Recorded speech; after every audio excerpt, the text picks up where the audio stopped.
The following is a News on 6 special presentation.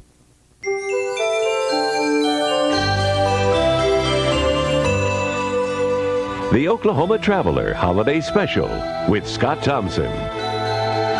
Happy holidays, everyone.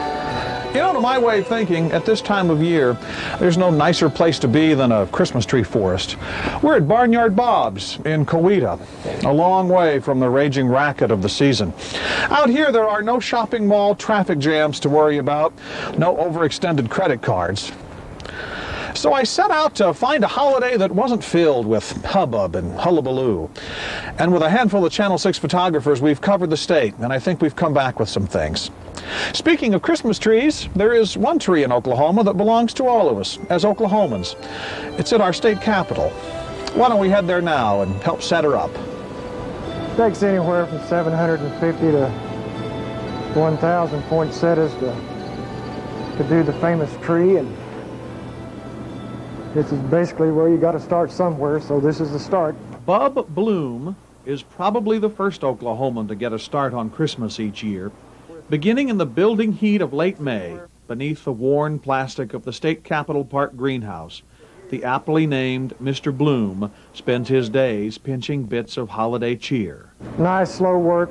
Have to have a lot of patience, really, but you don't really have to have it, but it sure helps. Because patience is a friend to all those like Bub who have, somewhere deep inside, the never-flinching hope of gardeners, to trust that soil and water and sunshine will work together in creating magic. In this case, Christmas magic. Months down the road, Bub is counting on these tiny transplants to paint the state capitol rotunda in the cheeriest tints of red and white. It's a very, very touchy crop. Basically, I classify it as a grower's nightmare. You heard it right.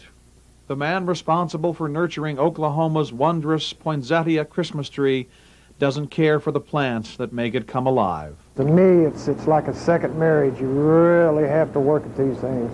Because a poinsettia in Oklahoma is growing out of its element. Tropical natives of Mexico, the plants need extra coddling to get them through to December, when Bub crosses his fingers and hopes for the customary change in leaf color that signals Christmas has come again.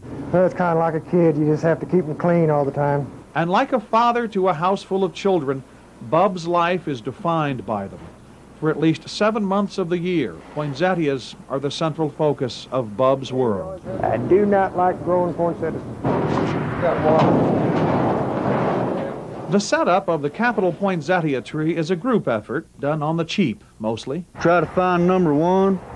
Put them on first. And put them on first. This is 6. Mindful that taxpayers might object to any hint of holiday extravagance, the whole exercise is carried out by prison inmates for the most part. It wouldn't happen without them. Their $15 monthly paychecks don't bust the budget. Put 5 on our truck. Yeah. In the back of a gloomy warehouse stacked along a railroad siding is the frame that was welded together in the late 1970s when the tree first appeared at the Capitol.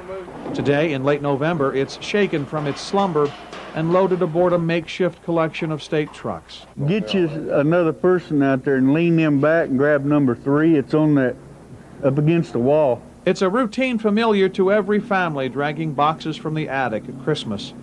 There are always those baubles misplaced from last year. I didn't see the top of the tree. Did anybody see it? Just a mile and a half away, it's all unloaded again. Like some huge, ungainly maze, hope springs eternal that it will all fit together again this year. I won't even fit through the hole. Tighten them up till you get all 4 bolts in there. If you've ever hurriedly tried to fit tab A into slot B on Christmas Eve, then you have some sympathy, no doubt, for the scope of this work.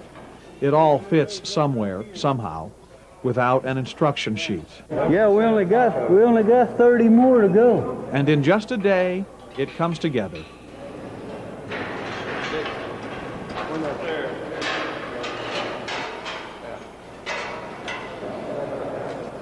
Is it straight? Waiting for its ornaments. At the Capitol greenhouse, the bloom is on the rose, or at least the bract is on the poinsettia. They are coming along perfectly, though Bub's fingers are still crossed.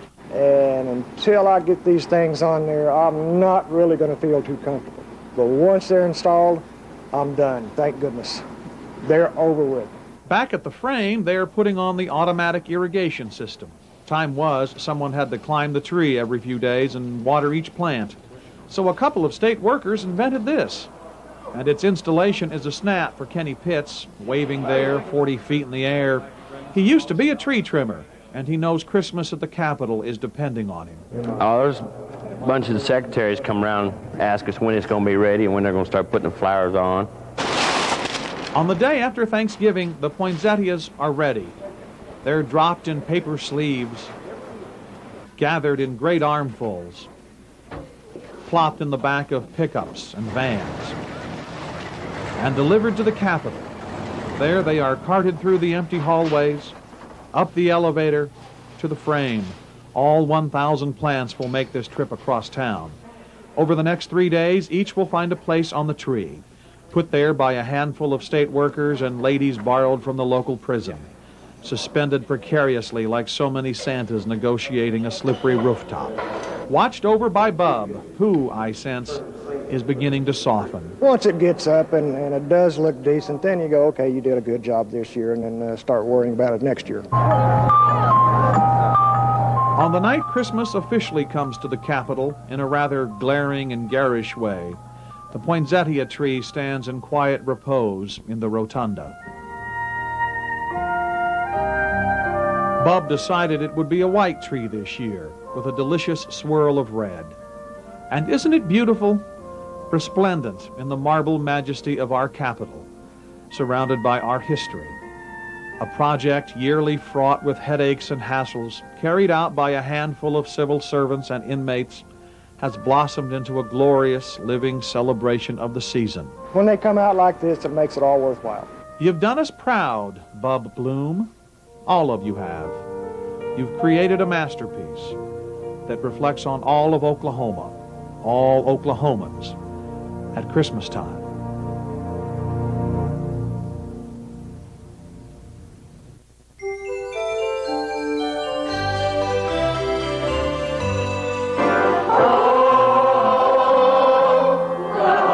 Every Tuesday afternoon, this group of friends gathers for a practice session.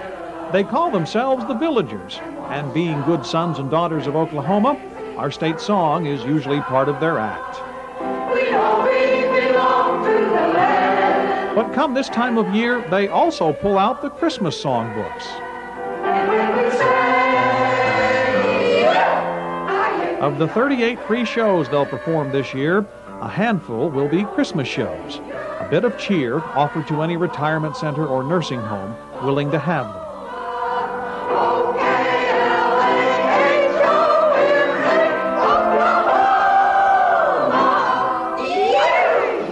It will be Christmas at Tulsa's Mayfair Nursing Home today.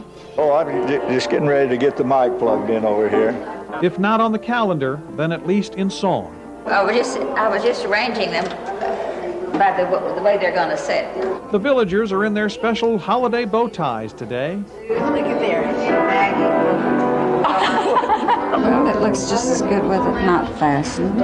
The Villagers walk a fine line at Christmas. They hope to bring only joy to their audience. They make sure to visit, to extend a hand, to flash a smile. They try to keep their songs upbeat. The ones that they know from back when they were younger. We say we're just your age and we're singing what we like. We are a group of retired seniors whose ages range from 61 through 90 years. We like to sing. Especially at Christmas.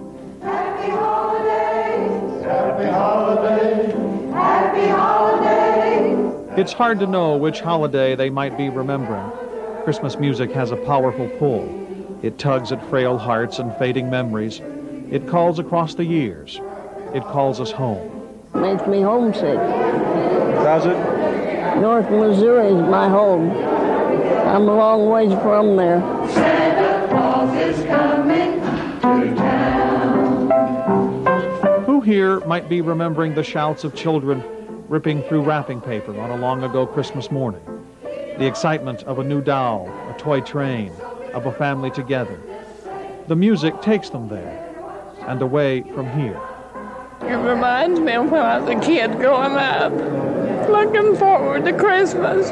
I had 4 children, and 2 of them my dad So Christmas is kind of bad for me. Christmas shows are tough for the villagers, too. Yes, they are, because sometimes you see the people crying and you wonder if you're singing the right kind of music for them. We don't want to make people sad. We like to make them happy.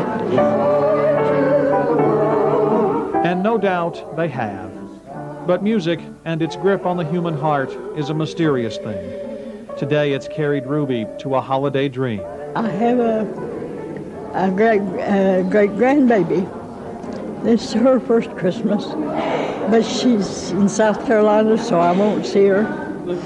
But I think it would be wonderful. It would be. But sometimes real Christmas wishes go unfilled. In song, they always come true.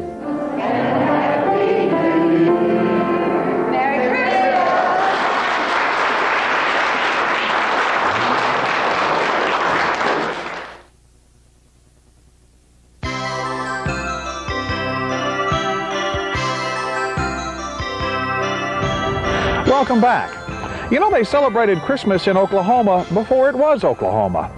Let's go to Fort Gibson.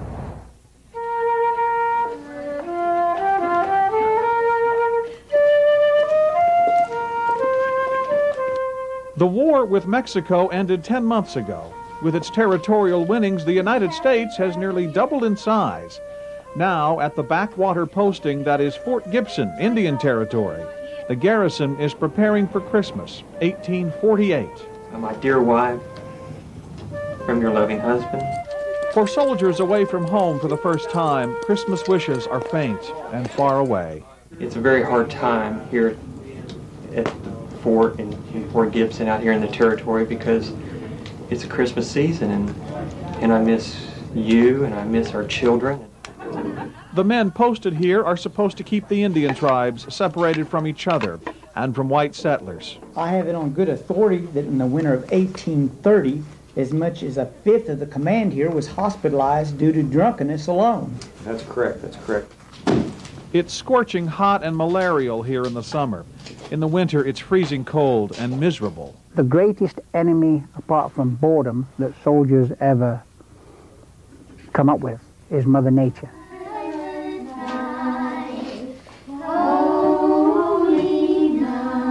The trappings of Christmases yet to be are just surfacing. Holiday carols are brand new. The Christmas trees, the decorations, even Santa Claus, all of that was getting started. It was a new thing.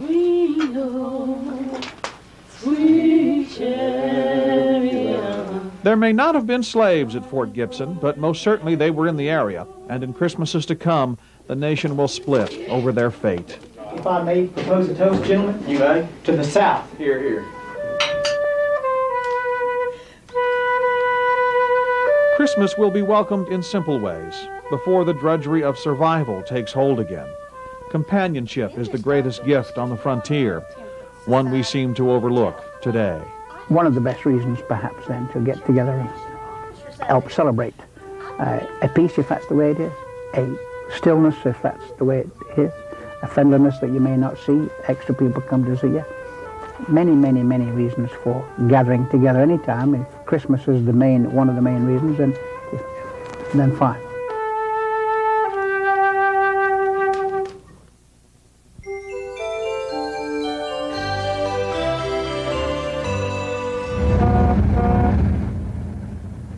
Well, these are our homes on water, and we live on this boat during the summertime every weekend, sometimes 3 days a week, and so consequently our families closer together. It's our floating home. Yeah.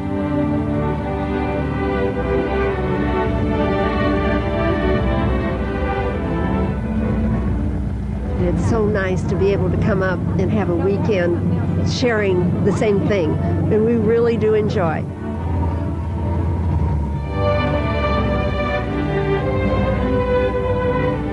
Well, they have their annual Christmas parade at the dam, and the boats and the Christmas parade get at the dam at basically the same time. And this year, the parade will be coming from one direction, and we will be coming from the opposite direction, and we will meet at the middle of the dam, all of the boats.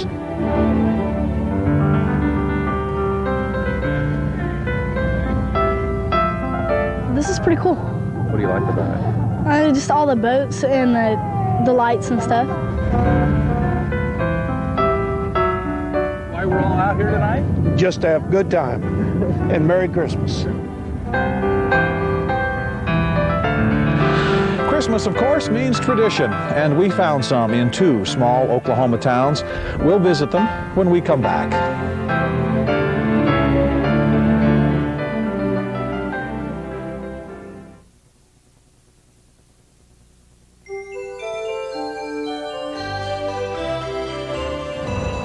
Welcome back. Let's head off to Minco now for one of the sweetest Christmas celebrations around. Christmas comes to Minco out back of the armory, beneath the mistletoe-draped elm. Before the day is done, the talent of half the county, or so it seems, will be showcased from the old stone stage. The ladies' clogging troupe is always a hit. Though when they added rap to their repertoire, not everyone was so enamored. This is actually called the Minco Honey Christmas Festival, which is why Levi Clifton has dressed like a honeybee for the day. Minco is home to the state's biggest honey producer, so of course the plant is open for tours today, with plenty of chances to sample the handiwork of hard-working bees. The bees shed the wax, and then with their mouths they'll draw it out thicker. But there's plenty of hard work on the stage, too.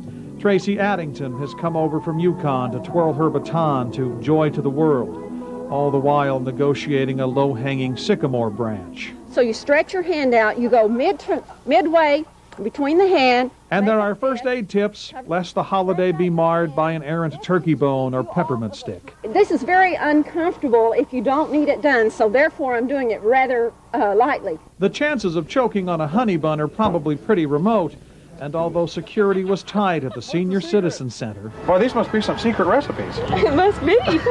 We eventually got in just in time to watch Ann Frisbee and Melinda Myers roll the last bit of honey cake off their tongues.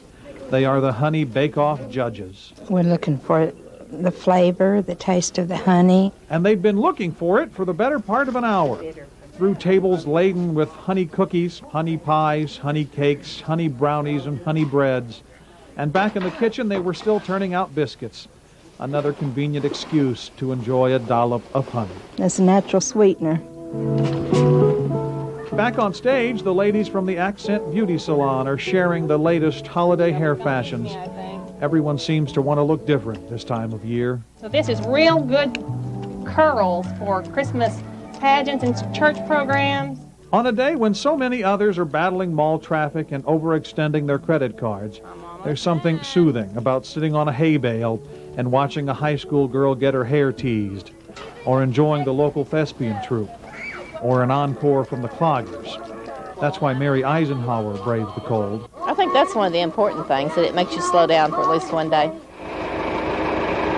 Well, you can't help but slow down when the shuttle bus is a John Deere pulling a hay wagon, and when there's a truck bed full of free puppies on the corner to look over. If Norman Rockwell would have lived here, he would have painted Minco, because it is a laid-back, wonderful community to live in. It's a nice place, and it's just a great place to live.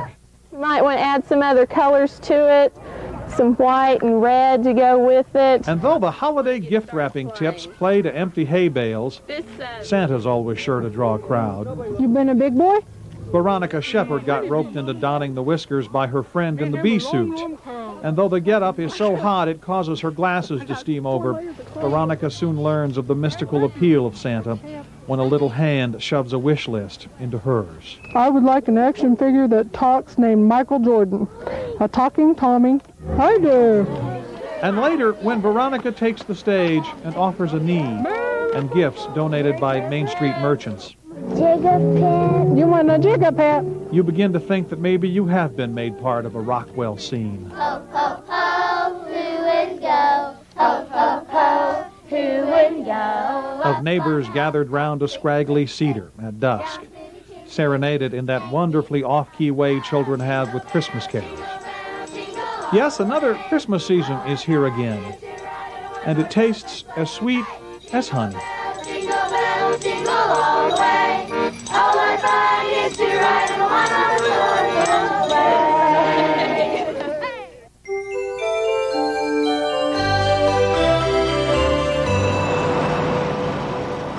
Every year, Christmas has the folks in Perry going round in circles. Yeah, it's just something to do.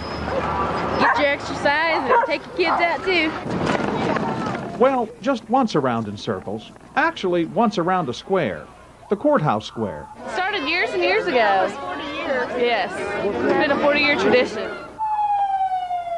It's the kind of holiday tradition that might baffle an outsider. Ho, ho, ho! But one that Perry could never do without. They talk about it a few weeks ahead of time, and they'll still talk about it a couple weeks from now. Every child in town is invited to dress up for the season and to hang holiday cheer on their tricycle or play car. And their pet is invited too. Their dogs, their cats, their turtles and rabbits if they have them. Grandparents line the curb for just one reason. Grandchildren? Yes, they're in the parade. And then everyone sets off around the square.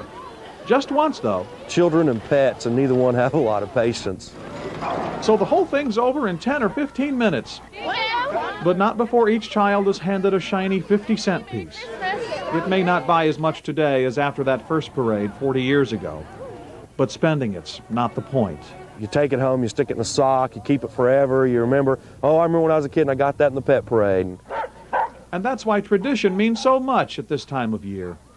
Why it's never really Christmas in Perry until the kids and the critters take to the square. This type of event is what Christmas is all about.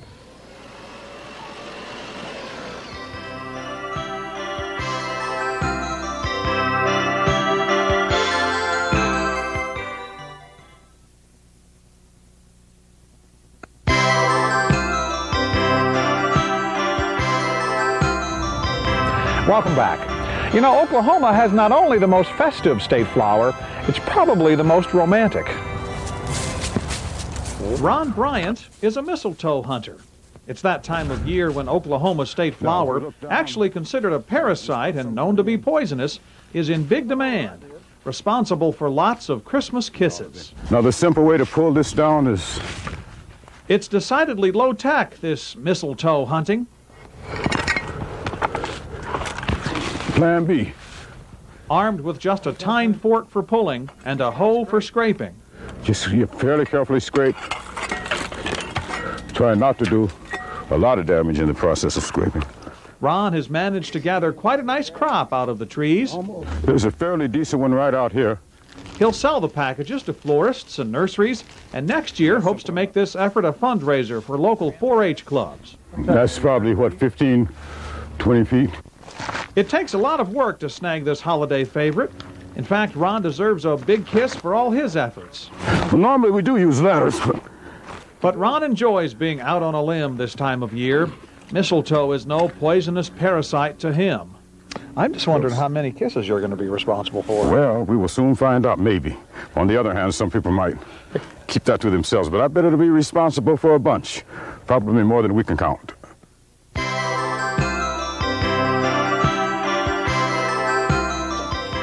You can be inventive. There's no particular way to do it. We don't have any instructions on it. Just use your imaginations and make it as pretty as you can. Out on the high plains, in Shattuck, the biggest claim to fame has got to be the wind. And at this time of year, when the winter wind picks up, it blows through windmills dressed for Christmas. The plan is to start at the top and wind up with the plug-in at the bottom. That's the plan. The plan first took shape last year when folks here decided their windmill park ought to be fancied up for the season.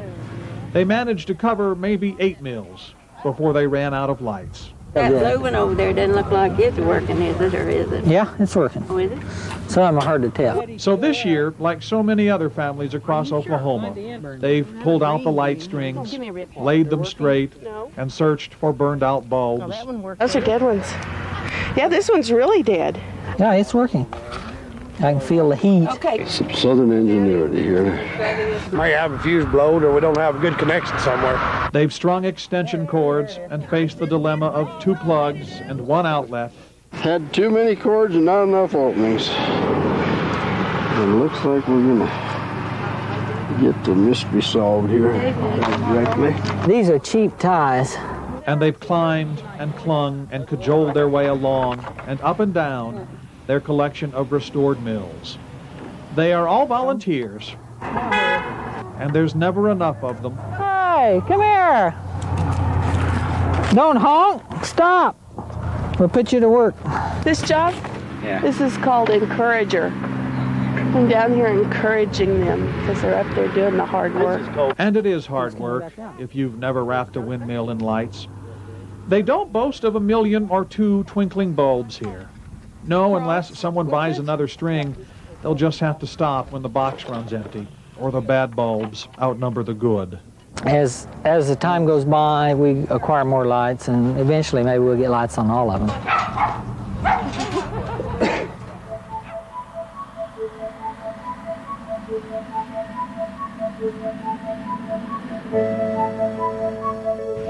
So don't make the drive if your light display needs to be blindingly gargantuan. But some evening, if you'd like to feel Christmas in your face as it blows in from Texas and watch the wheels set it to motion, then pause for just a while. At about the time the last bit of sunlight is squeezed from the western sky and another long winter night descends on the flatlands, there's first one spark and then another, and suddenly a field of giants stands aglow to welcome Christmas on the high plains.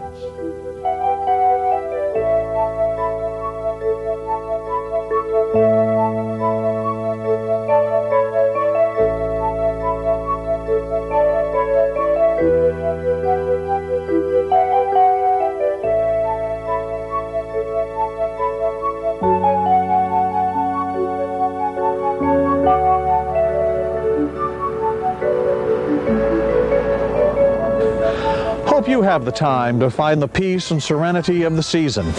Thanks for watching, everyone. Happy holidays.